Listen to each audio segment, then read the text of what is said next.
여러분 안녕하십니까? 광주 MBC 뉴스데스크입니다.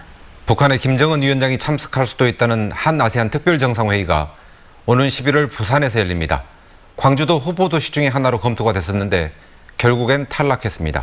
각국 정상들이 머물 만한 최상급 호텔이 부족한 게 약점으로 꼽혔다는데 이런 일이 처음이 아닙니다. 보도에 이계상 기자입니다.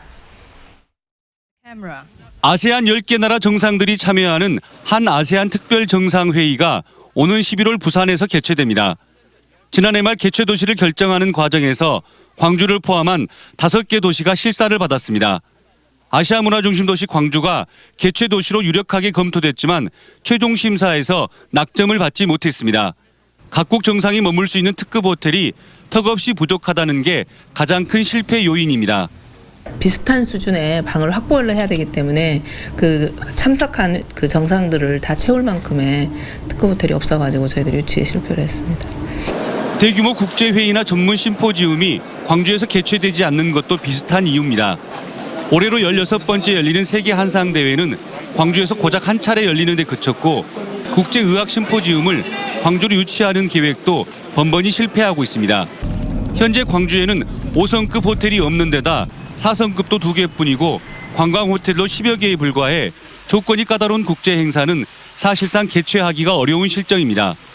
김대중 컨벤션 센터 일대를 국제회의 복합지구로 지정해서 활성화하고 있지만 부족한 인프라 탓에 한계에 부딪히기 일쑤입니다.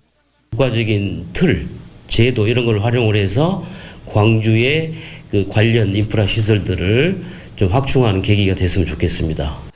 제2컨벤션 센터나 어등산 관광단지에 특급 호텔을 건립하는 사업이 추진 중이지만 정상 궤도에 오를지는 미지수여서 보다 확실한 대책이 필요하다는 지적입니다. MBC 뉴스 이계상입니다. 남광주 야시장이 개장 3년 만에 영업을 중단했습니다. 뚜렷한 대책도 없어서 이대로 폐장될 가능성이 높습니다. 차별화에 실패한 결과로 보입니다. 우정훈 기자가 취재했습니다. 지난 2016년부터 3년째 운영해온 남광주 밤기차 야시장이 지난달부터 영업을 중단했습니다. 매주 손님을 맞았던 야시장 이동식 판매대는 시장 골목으로 나가지 못하고 이처럼 주차장 한켠에 한 대 보관만 돼 있습니다. 이동식 판매대 위를 보면요, 한동안 사용되지 않은 것을 보여주듯 먼지만 가득 쌓여 있습니다.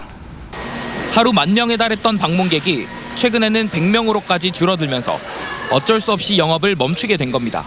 이제 사람들이 오면은 손님들 때문에 이렇게 본인이 이렇게 행렬 때문에 이렇게 밀려간다고 해야 되잖아요. 그 정도 수준인데 그때 당시랑 최근이랑 비교도 하는 것도 좀 우습죠. 정부 예산 10억 원으로 간이 화장실 설치 등 시설 개선이 이루어져 한때 영업이 잘 됐지만 인기를 끌 만한 콘텐츠가 부족한 게 원인이었습니다. 상인들은 한 주 2차례 운영해서 일을 한 차례로 줄이는 등 자구 노력을 해봤지만 운영회비 감당도 힘들어 사실상 손을 들었습니다. 2번 오고 싶지는 않았을 것 같아요. 내가 고객 입장이면, 왜냐면 음식을 다 서서 먹어야겠고요. 앉을 자리도 없었고. 해마다 수백만 원을 지원하는 동구청은 예산 지원을 늘릴 수는 없고 공모 사업 등을 통해 시장 활성화 방안을 찾고 있다고 밝혔습니다. 지자체가 정보를 많이 갖고 있으니까 기회를, 이분들이 참여할 수 있는 기회를 충분히 할 수 있도록 하는 역할. 다양한 수산물을 활용한 음식들로 한때 지역 관광 명소였던 남광주 밤기차 야시장. 차별화된 콘텐츠 부족은 물론 다른 야시장과의 경쟁에서도 밀리면서 폐장의 위기감이 감돌고 있습니다. MBC 뉴스 우종훈입니다. 전국에 무단으로 버려진 쓰레기가 수십만 톤에 이르지만 해가 바뀌어도 치워지지 않고 있습니다. 일단은 버린 사람을 몰라서 그렇고 무단 투기자를 찾아도 못 치우는 경우가 허다합니다. 박용훈 기자가 취재했습니다. 농촌 지역에 있는 아파트 3층 높이의 쓰레기 더미. 고물상 야적 장소에 불법으로 쌓인 것들로 석 달 전 3차례나 불이 났습니다. 자치단체로부터 2차례나 조치 명령을 받고 경찰에도 고발돼 조금씩 치우고 있지만 언제 마무리될지 알 수 없습니다. 정말 답답하죠. 그러면 이는 호수가 많이 발생하죠. 이것이 또 바로 이거 앞에 영암평을 앞으로 다 들어가게 돼 있는데. 소유주가 나서 조금씩이라도 치울 수 있다면 그나마 나은 편. 쓰레기 산들은 해가 바뀌어도 그 자리입니다. 전국에 무단으로 버려진 쓰레기는 31만 톤. 절반 이상은 쓰레기를 버린 사람을 찾지 못하고 있습니다. 몇 개월씩 추격 끝에 찾아내 형사 처벌을 한다 해도 돈이 드는 처리는 또 다른 문제입니다. 불법 투기자가 사실상 무일푼이라고 버티면 그뿐. 일선 시군이 먼저 치워도 나중에 돈을 받을 가능성이 낮다 보니 불법 투기된 쓰레기를 위한 예산 확보가 생각만큼 쉽지 않습니다. 우리군 자체 발생된 쓰레기라면 우리군에서 충분히 예산을 수립해서 체크할 수 있는데 이건 외지에서 들었던 불법 폐기물이기 때문에 의회의 동의가 구하기 상당히 어려운 점이 있습니다. 특히 공장이나 창고 등에 버려진 쓰레기들은 불법이지만 건물이 개인 소유라는 이유로 적발 이후 추가 조치에 나서지 않는 사례까지 있습니다. 이렇다 보니 버려진 쓰레기들이 1년 안에 치워지는 일이 거의 없습니다. 사실을 확인하고도 방치 중인 쓰레기산은 주민 고통과 환경오염 등 말 그대로 골칫거리가 돼가고 있습니다. MBC 뉴스 박영훈입니다. 국제 연안 정화의 날 행사를 위해서 진도 해변에 일부러 쓰레기를 버려뒀다는 MBC 보도와 관련해 문성혁 해양수산부 장관이 공식 사과했습니다. 문 장관은 해양 쓰레기의 심각성을 알리자는 의도였다고 하더라도 거짓과 가장이 더해지면 행사의 취지가 무색해진다며 재발 방지를 위해서 필요한 조치를 하겠다고 밝혔습니다. 지난 20일 진도 가계해수욕장에서 열린 연안 정화의 날 행사를 앞두고 진도군은 미리 각종 폐기물을 해변에 버려뒀고 이 사실이 보도를 통해 알려지면서 빈축을 샀습니다.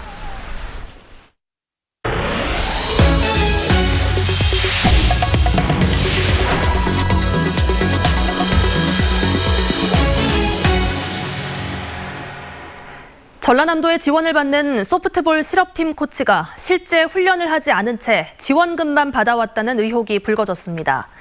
해당 코치는 중학교 운동부 코치 시절에도 학부모들에게 받은 회비를 사적으로 유용한 의혹을 받고 있습니다.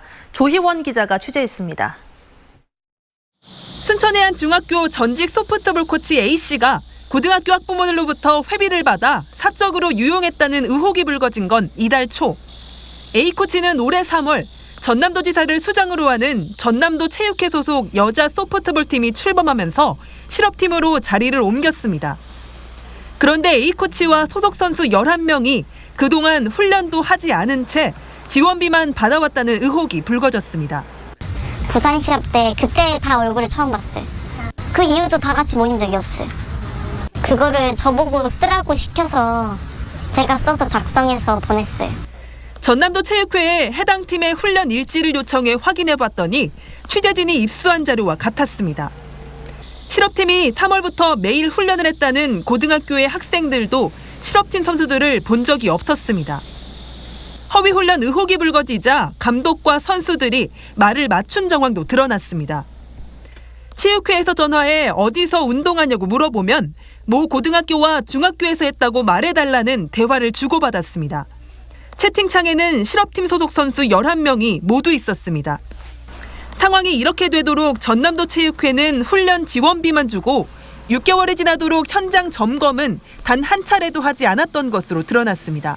상반기에 한번 가려고 했는데 이 건이 있고 좀 일이 복잡해서 아직 나가지는 못했습니다.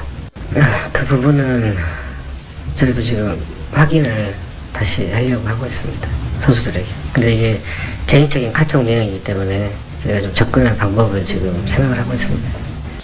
A코치와 선수들이 훈련 지원비 명목으로 체육회를 통해 받은 전라남도의 예산만 2억 5천여만 원. 중고등학교를 둘러싼 지원금 횡령과 폭행 의혹이 실업팀까지 번진 가운데 지자체와 교육당국의 부실한 관리가 도마 위에 오르고 있습니다. MBC 뉴스 조희원입니다. 아프리카 돼지열병이 확산하면서 지역 양돈 농가들의 불안감이 더욱 커지고 있습니다. 이러다간 양돈 산업 자체가 흔들릴 수 있다는 위기감마저 나오고 있습니다. 보도에 이재원 기자입니다. 경기도 파주에서 네 번째 아프리카 돼지 열병이 확진되고 강화도에서 의심 신고가 들어가면서 또다시 48시간 이동 제한 조치가 발령됐습니다. 특히 두 번째 발생 지역인 경기도 연천의 농장을 다녀온 차량이 전남 지역 농장 4곳을 들렸다고 알려져 한때 긴장감이 높아졌지만 방역 당국의 조사 결과 관련이 없는 것으로 확인됐습니다. 그런 것도 있고 돼지가 아니라 소인 경우도 있고. 양돈 농가들은 불안한 가슴을 쓸어내리며 방역에 안간힘을 쏟고 있습니다. 외국인 근로자들도 외출이 자제되면서 양돈 농가는 사실상 외부와 고립된 생활을 하고 있습니다. 건강하게 만들어 줘야 되는데 이게 갈수록 이런 재난들이 나오고 그러면은 농가들도 죽을 맛이고 또 국가적으로도 손해고. 불안한 상황이 연속되고 있지만 감염 경로는 정확히 밝혀지지 않아 불안감은 더욱 커지고 있습니다. 이 때문에 멧돼지와 고라니 같은 야생 동물에 대한 경계까지 늦추지 않고 있지만 오히려 이런 활동으로 방역에 구멍이 뚫릴 우려도 있습니다. 그런 거 공급하면 이제 어떤 일정한 장소에서 공급을 해야 될 거 아니에요. 네네. 이제 그런 것들도 모이는 것 자체가 문제죠. 모이는 것 자체가. 확산세를 보이고 있는 아프리카 돼지열병. 하지만 감염 경로는 오리무중. 양돈 농가들의 불안감은 커질 수밖에 없습니다. 때문에 돈가 오르는 게 중요한 게 아니라 산업 자체가 위기네요. 위기. 네, 양돈 산업 자체가 이게 위기죠. 뭐. MBC 뉴스 이재원입니다. 5.18 진상규명 특별법 개정안이 국방위 법안 소위에 이어 국방위 전체 회의를 통과했습니다. 자유한국당 백승주 의원이 대표 발의한 개정안은 5.18 진상규명 조사위원 자격에 군인으로 20년 이상 복무한 사람을 추가하는 내용을 담고 있습니다. 대한정치연대 최경원 의원은 한국당의 요구가 반영된 만큼 올해 안에 진상조사위가 출범할 수 있도록 한국당이 적합한 인물을 추천해야 한다고 압박했습니다. 오늘 오전 8시 50분쯤 목포시 용당광장 사거리 도로에서 굴착공사 도중 도시가스가 뿜어져 나왔습니다. 사고가 나자 목포 도시가스 측은 중간 밸브를 잠그고 긴급 보수 작업에 나섰고 경찰이 사고 지점 반경 100m 이내의 차량과 사람 통행을 통제하면서 별다른 피해는 발생하지 않았습니다. 경찰은 현장 안전관리자를 상대로 가스관 교체 작업 지침을 지켰는지 여부를 조사하고 있습니다. 50대 남성이 장성의 한 병원 응급실을 찾았다가 퇴원한 지 8시간 만에 숨진 채 발견돼 유가족들이 의료과실을 주장하고 있습니다. 숨진 50살 홍모 씨는 지난 16일 복통과 근육통 등의 증세로 장성의 한 병원 응급실에서 수액과 근육이완제 치료를 받은 뒤 퇴원했다가 8시간 만에 집에서 숨진 채 발견됐습니다. 경찰 조사 결과 홍 씨의 사인은 식도 파열로 추정되는 가운데 유족들은 의료진의 과실이 있었다고 주장하고 있습니다. 이에 대해 병원 측은 홍 씨가 당시 열사병 증세를 보여 치료했고 호전되는 기미를 보이자 퇴원 조치했다고 밝혔습니다. 광주시가 광주FC 운영비 지원을 3년 더 연장하고 매각도 함께 추진하기로 했습니다. 광주시는 광주FC 운영비 지원 기한을 올해 12월에서 2022년 12월까지로 연장하는 내용을 담은 광주 시민 프로축구단 지원조례 일부 개정안을 입법 예고했습니다. 또한 광주FC가 안정적으로 운영될 수 있도록 지역 중견기업 등을 대상으로 매각 절차를 밟는 방안도 추진하고 있습니다. 이에 대해 축구계는 한 해 운영비가 100억 원 규모인 광주FC를 매입할 기업을 찾기 힘든 상황에서 매각 방침이 선수들의 사기만 떨어뜨릴 뿐이라고 비판하고 있습니다. 전국 농업계 고등학생들의 축제인 영농학생 전진대회가 2박 3일간의 일정으로 광주 자연과학부에서 개막했습니다. 미래 영농인재 육성을 위한 이번 전진대회에는 전국의 66개 농업고등학교들이 참가합니다.